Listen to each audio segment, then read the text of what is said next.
Hello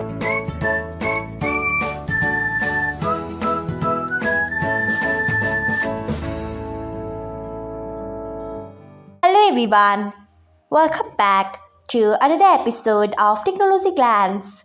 Today, in this video, I am going to guide you through how you can turn off URL previews online. So, let's get started. Firstly, open Line app in your device. Then tap on Settings icon. Next, scroll until you find Chats. Next, tap on it. After that, you can see the option of URL previews. Turn off it by tapping on it. So, this is how you can turn off URL previews online. Thanks for watching. If you found this guide helpful, we would love it if you hit the thumbs up button below.